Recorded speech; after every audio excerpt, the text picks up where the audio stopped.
Greetings and welcome to Module 2. Today is Thursday, the 19th, and I am broadcasting to you nearly live from my home office.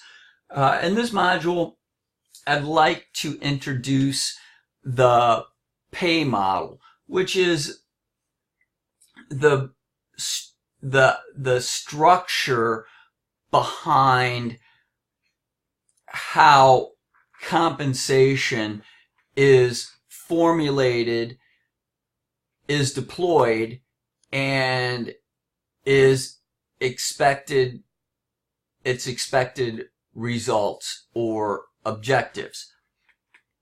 I'm going to comment on the pay model with some general comments and some drill downs that I feel are important takeaways.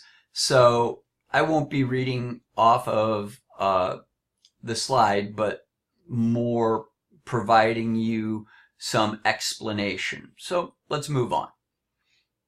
Here we have the exhibit or the graph of the pay model. And what we see here is that the policies, techniques, and objectives are related on a linear model where each are related to the one prior to it, and they have to be built on top of each other. And you notice in this one, there's policies, techniques, and objectives in that flow.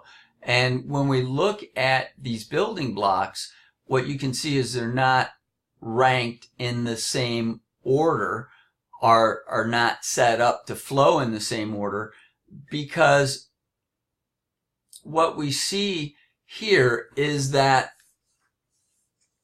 there is often a different weight on how the system accomplishes its goals.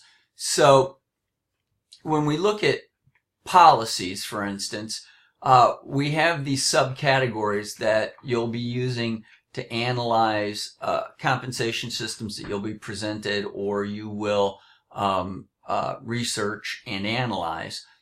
We have these four broad policies that determine the process by which each technique will be completed. And we will work with each one of these techniques in sequence and discuss them as we move throughout the chapters. And included in your analysis is internal structure, pay for performance, and evaluation. You'll notice that all of these factor into the objectives of efficiency, fairness, compliance, and ethics. Now, the objectives, interestingly, may also, as you refer back to our Module 1 discussion, that these objectives may not be equal to all people or not weighted as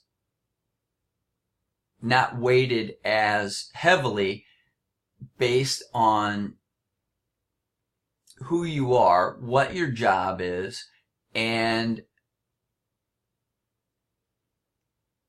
how high up in the leadership that you are in the company to make policies. So I'll give you, for instance, when we talk about who you are, demographics factor into this. So whether you have an understanding of social economic status and you consider yourself in a particular class, that may affect your perception that fairness is most important. If you are a mid-level HR manager, regardless, you may focus on efficiency. If you are someone who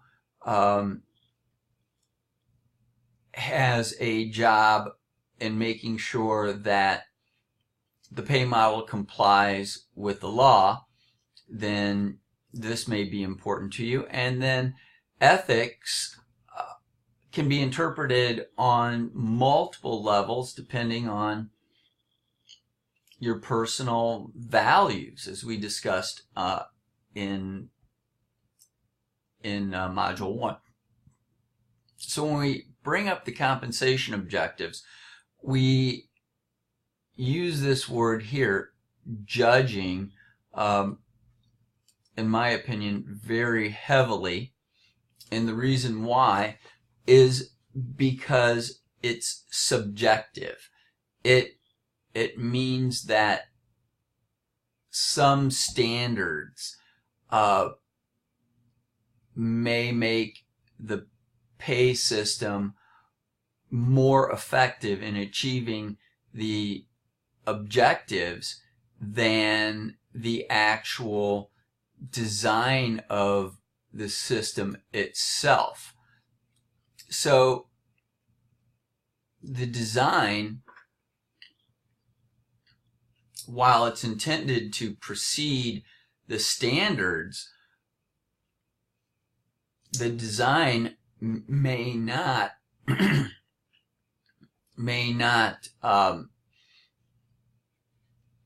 contribute to a higher success level or efficacy of the pay system. And that means the design may not help the system achieve what it's intended to do in terms of obtaining results.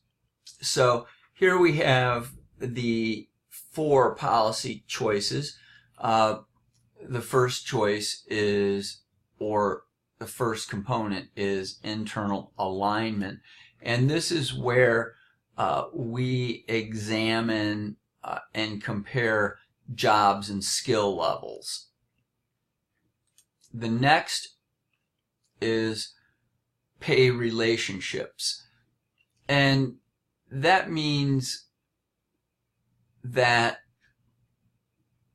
employees are influenced to have certain behaviors with the organization itself.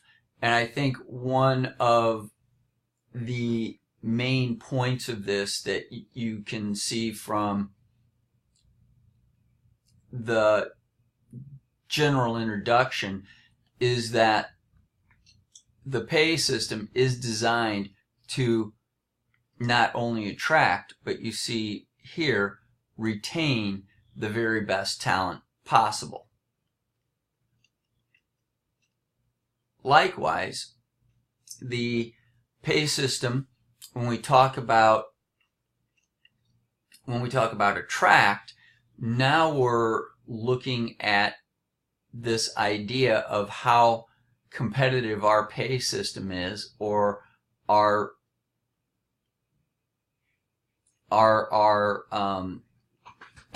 compensation in terms of amount of money and benefits that attracts the very best talent. And we will have a discussion very soon on our case on whether some companies are market driven, meaning they just follow whatever the surveys indicate is the average, and others try to exceed it. And we'll see what kind of results they get as we discuss the case. Employee contributions and management. Sometimes, interestingly, these are at odds with each other, and they're fairly straightforward, and we will look at these in greater detail. And last, we're talking about the pay techniques. And this has a lot to do with whether we're going to provide a system like banding, or pay for performance, or another type of pay techniques that may reward employees based on actual productivity, meaning how many widgets do they produce in an hour. So this is the general introduction to the pay model, and we will be applying this throughout the class as we examine various cases and start to talk about your research case. Thank you for tuning in, and I will see you in the Module 2 discussions. Bye.